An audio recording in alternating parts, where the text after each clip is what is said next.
네, 신지우입니다. 이 사람은 후지타 사율인데요. 뒤에 있는 아기가 아들이에요. 이름이 젠이라고 합니다.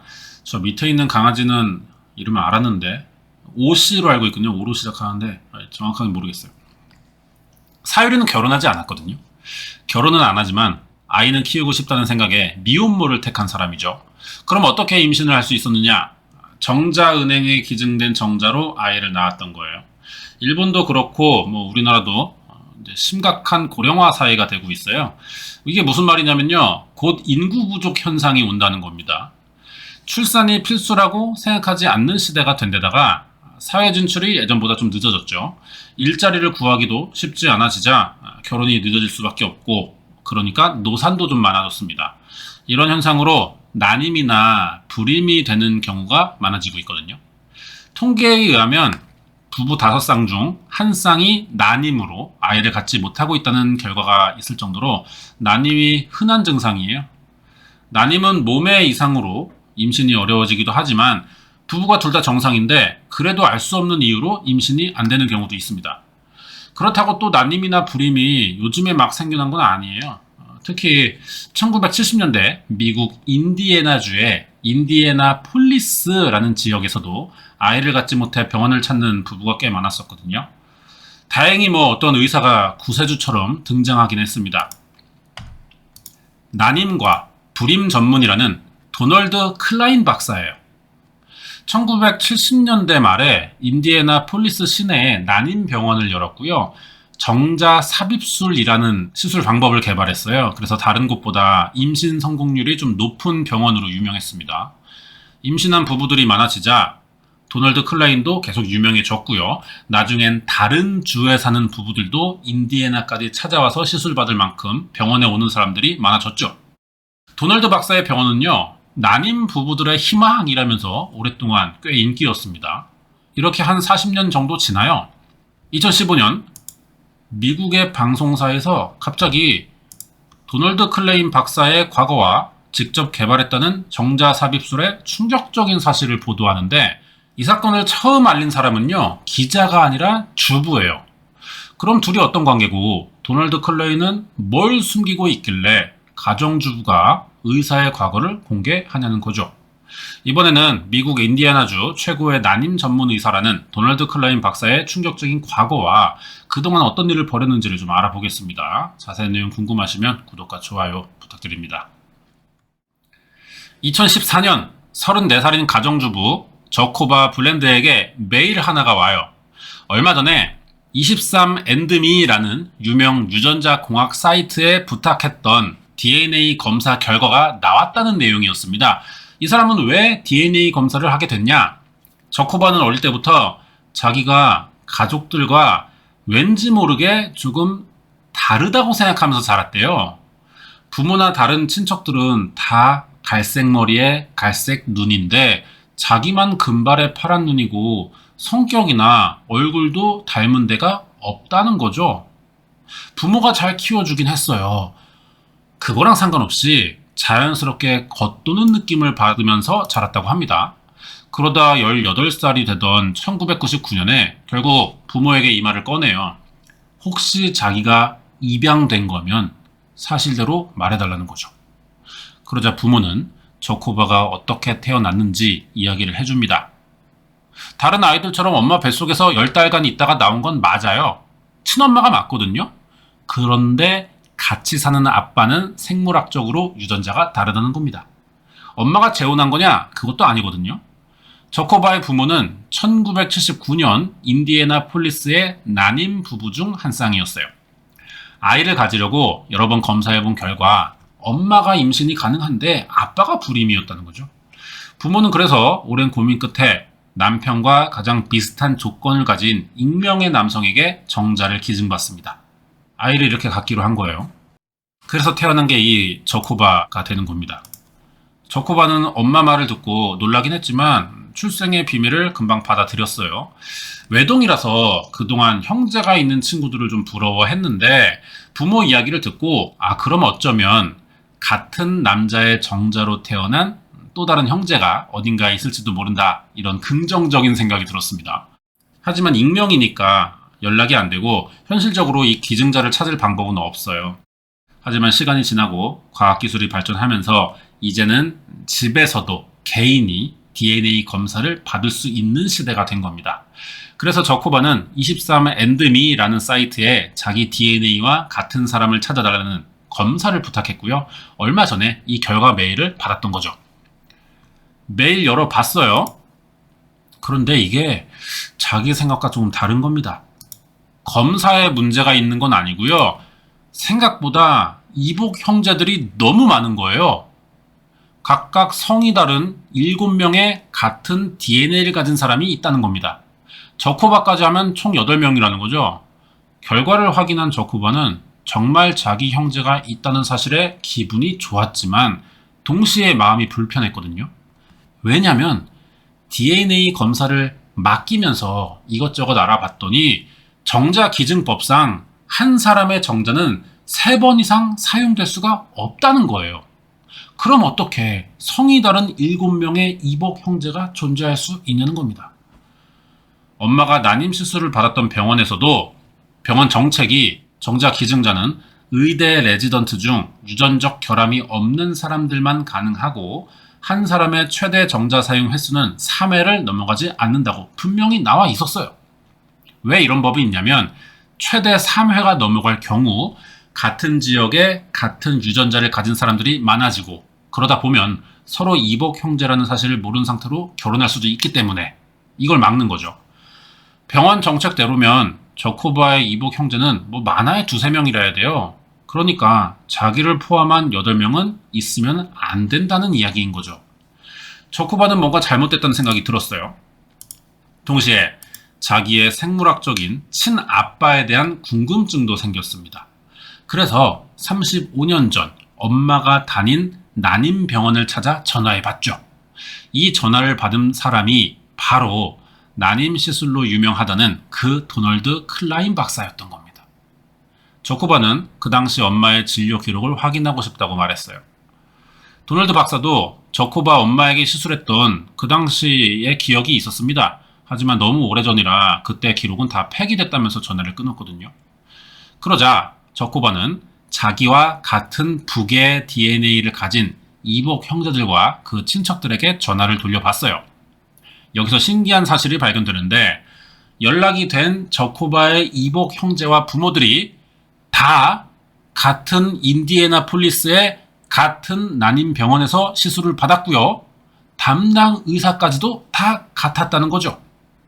거기에 저코바가 부계 DNA 가계도를 따라 알아본 결과 자기 생물학적 친부는 스윈퍼드라는 성을 가진 사람들과 친척 관계였다는 것도 알 수 있었어요.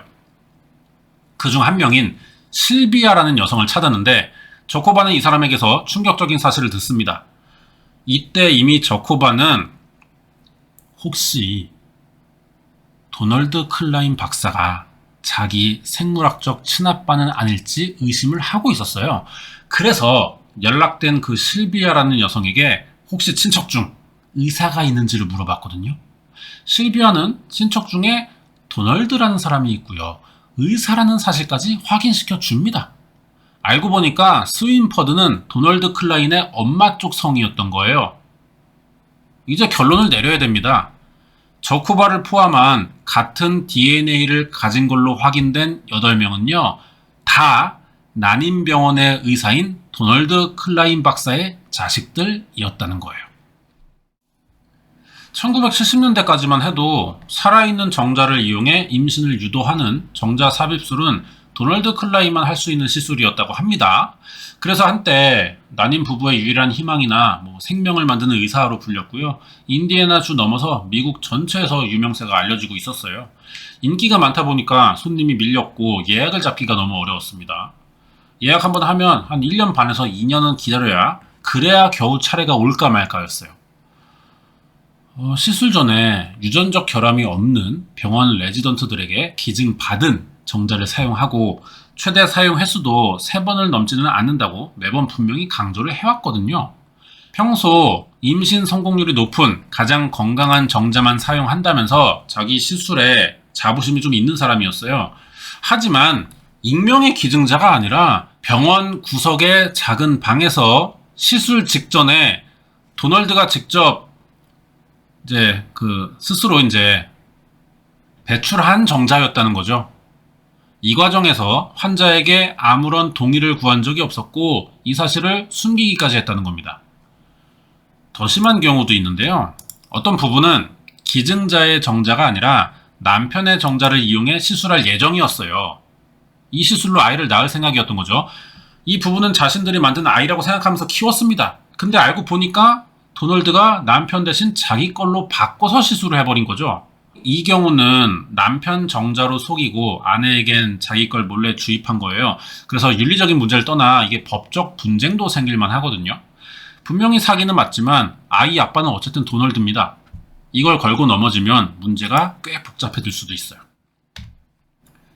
이런 방식으로 시술해온 결과 저코바를 포함한 여러 명의 생물학적 도널드 자식들이 태어났고 다들 자기 아빠가 도널드 클라인 박사였다는 사실을 당연히 반가워하지 않았습니다. 이게 전부가 아닌데요. 저코바가 DNA 검사와 도널드 클라인에 관한 조사를 하던 기간에도 이복 형제의 숫자는 늘어났어요. 10명이 넘고 있었습니다.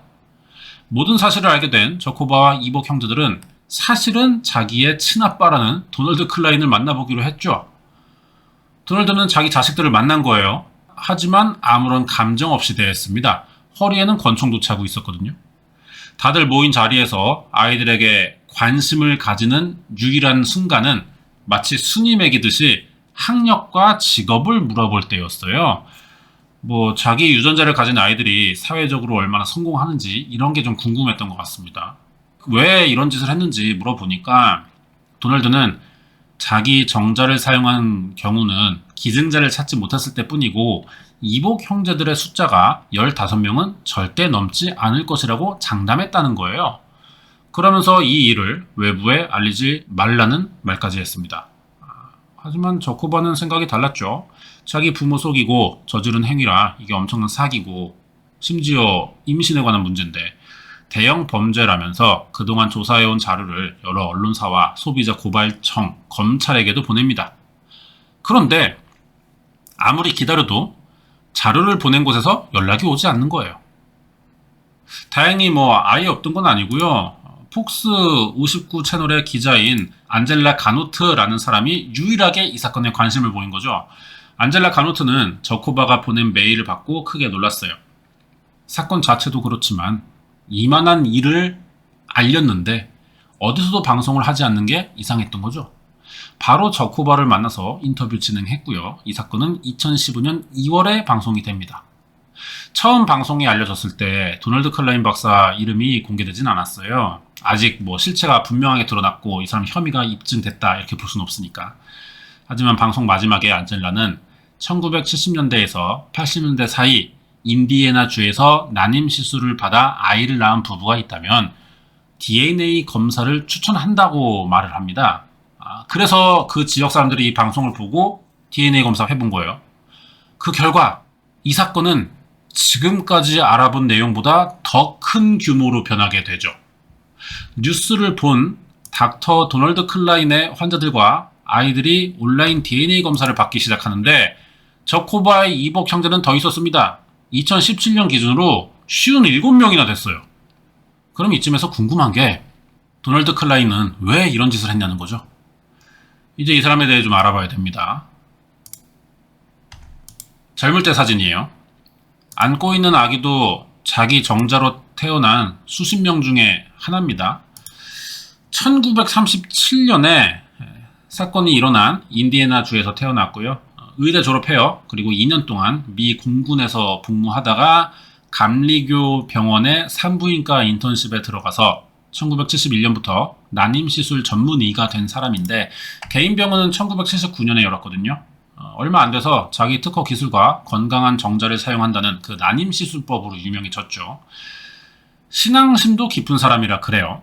병원 사무실에 성경 구절이나 그림 액자 이런 걸 좀 많이 걸어뒀다고 하는데 가장 좋아하는 구절이 예레미야 1장 5절이라고 하거든요.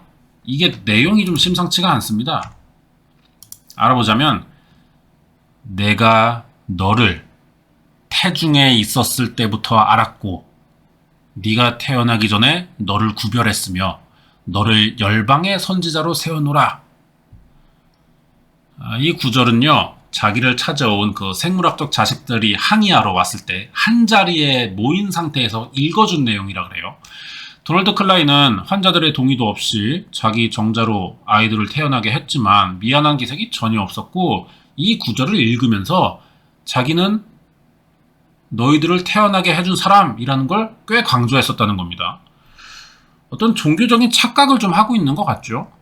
당연히 저코바와 이복 형제들은 도널드 박사의 행동에 어이가 없었어요.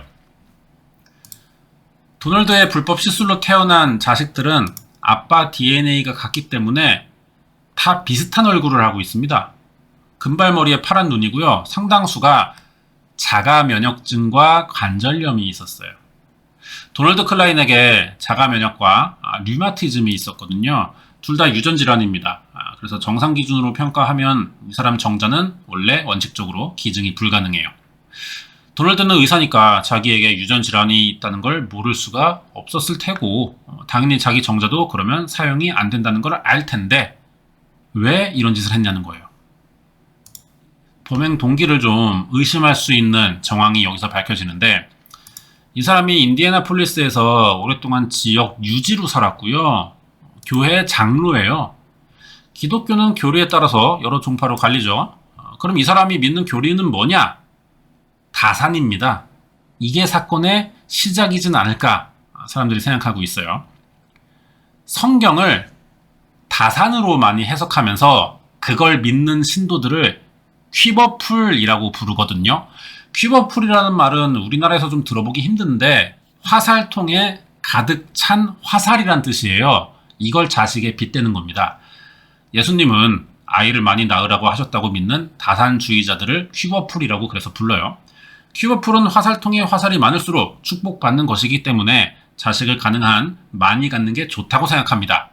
그러다 보니까 이 사람들은 여성을 좀 아이 낳는 수단으로만 생각하는 경향이 있고요. 보수적인 데다가 폐쇄성도 가지고 있어요. 어느 종교든 간에 교리가 떳떳하면은 폐쇄적일 이유가 사실 없거든요. 전도하고 신도를 더 늘려야 좋은데 종교가 폐쇄적이라는 건 그만큼 자기들이 인정받지 못하고 떳떳하지 않다는 사실을 스스로 안다는 이야기예요. 여기까지는 뭐 그래도 해석의 차이니까 강요만 하지 않으면 그럴 수도 있는 건데, 퀴버풀은 금발에 파란 눈을 가진 사람이 많아져야 된다고 생각하는 인종차별적인 가치관까지 가지고 있다는 거죠.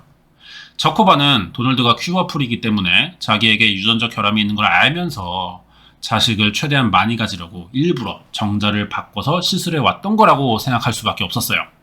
하지만 다른 퀴버풀들은 저코바 생각에 반박하면서 퀴버풀의 진짜 운동은 보수적인 기독교 가정에서 많은 아이들을 키운 뒤 자녀로 종교를 전파하는 게 목적이라며, 불임치료나 낙태 시술은 하나님의 계획을 어긋나게 하는 것이라 종교적으로 강하게 금지한다는 거예요. 그러니까 난임 클리닉 전문의가 퀴버풀일 수는 없다는 거죠. 마치 도널드를 퀴버풀에서 좀 퇴출시키는 이런 꼬리 자르기 느낌이 나기도 하는 말인데, 그럼 이 사람들 말을 인정해서 종교적 이유가 아닌 거라면 대체 도널드는 왜 이런 일을 벌였냐는 거죠. 이 질문을 해봤어요. 그러자 이 사람이 뭐라고 했냐면, 의사로서 아이를 갖고 싶어하는 부부들을 도우려고 했을 뿐이라는 대답만 반복했고요. 왜 정자를 바꿨는지 끝까지 밝히진 않았습니다. 도널드 클라인의 정자로 태어난 이복 형제들의 대부분은요, 인디애나 주에 살고 있었습니다. 이 앞정이 박힌 게 분포도예요. 뭐 거의 자기만의 시종마을을 만들려고 한 게 아닌가 싶을 정도인데, 형제 중 몇 명은요 이미 알고 지내는 이웃인 경우도 있었습니다. 피해자 중 한 명인 사람은 자기와 DNA 가계도 검사 결과에서 나온 형제를 보고 깜짝 놀라기도 했어요. 왜냐? 자기 딸 친구의 엄마였던 겁니다. 그러니까 엄마들은 생물학적으로 자매 사이고요. 같은 반 친구인 두 딸은 사촌이 된다는 건데, 이게 친구니까 다행이지 만약에 사돈이었으면 집안 자체가 양쪽 다 정신적 충격이 꽤 컸겠죠. 다들 가까이 살았기 때문에 이런 상황이 절대 안 생긴다고 확신할 수는 없어요.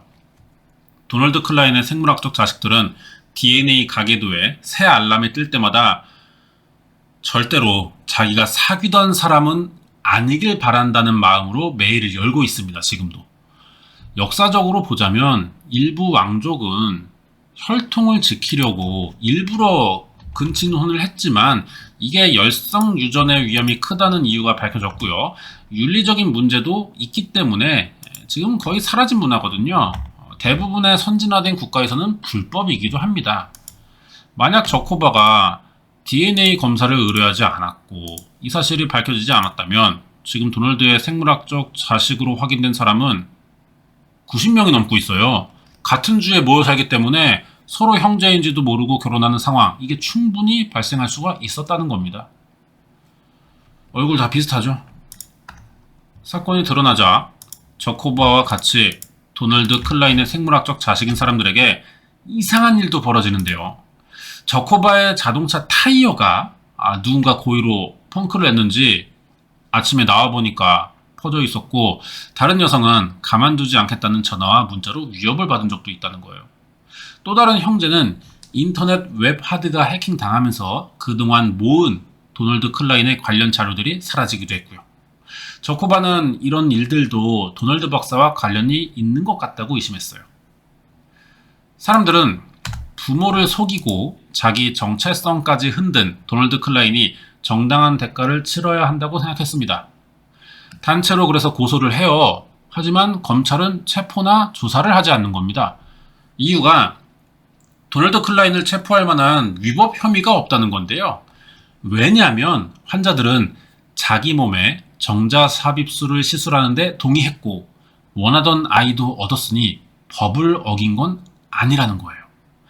법의 문제라고 해봐야 건강한 사람의 정자가 아니라는 점과 3회 이상은 같은 사람에게 기증받지 않는다는 규정을 위반했을 뿐이라는 거죠. 이건 손해배상의 청구 여지가 있고요. 정자 기증법을 위반한 정도의 책임만 있다는 거예요. 고소한 피해자들은 설마 시술하는 의사가 자기 정자를 쓸 줄은 몰랐다는 것 뿐이라 엄연히 따졌을 때 고소 내용과는 별개의 문제라는 거죠. 방법이 없는 거예요. 그래서 시술받은 사람들은 도널드를 강간죄로 고소해봤습니다. 환자 동의 없이 도널드 클라인의 정자를 사용했으니까 이거는 강간을 당한 것과 마찬가지라는 논리인데, 이것도 어디까지나 인간 감정에 기댄 진술, 개인적인 사견이기 때문에 법적인 사실을 확인할 수는 없다는 겁니다. 그래서 이것도 인정되지 않아요. 아무 혐의도 적용되지 않자 이번엔 오히려 도널드 클라인이 저코바 블랜드를 명예훼손과 비방죄로 고소하는데요. 저코바는 이 상황이 사회적 지위가 있는 의사로서 검찰 인맥을 이용한 것 같다고 생각했습니다. 이 와중에 자기 정자를 사용한 적은 없다는 도널드 클라인의 진술서가 발견되거든요. 고소를 막으려고 법원에 제출한 서류인데 법원은 이 진술의 사실성을 알아보려고 저코바와 피해를 주장하는 사람들의 DNA를 받아서 도널드 클라인과 비교해봤어요. 사실 도널드 클라인은 2014년에 저코바에게 DNA 검사를 받아 자신의 생물학적 친아빠가 아니라는 증명을 요청받아왔습니다. 그런데 한 번도 그동안 DNA 검사를 받은 적이 없거든요. 하지만 이번에는 법원 명령이 나왔으니까 피할 방법이 없습니다. 검사했어요. 그 결과는 저코바와 도널드 클라인의 친자 확률이 99.997%가 나옵니다. 법원에 제출한 자기 정자를 사용한 적 없다는 내용은 거짓으로 증명된 거예요. 이 사실로 법원은 도널드 클라인을 거짓 증언과 업무 방해 혐의로 고소했어요. 2018년 겨울 드디어 재판이 열리는데 여기 저코바와 3명의 의붓 형제가 증인으로 나와서 도널드 클라인의 악행과 그래서 피해를 입은 사실들을 증언했지만 판사가 도중에 말을 끊어요. 그러더니 이 재판의 피해자는 가짜 서류를 받은 인디애나 주 법원이니까 사건과 불필요한 말은 하지 말라고 경고를 한 겁니다.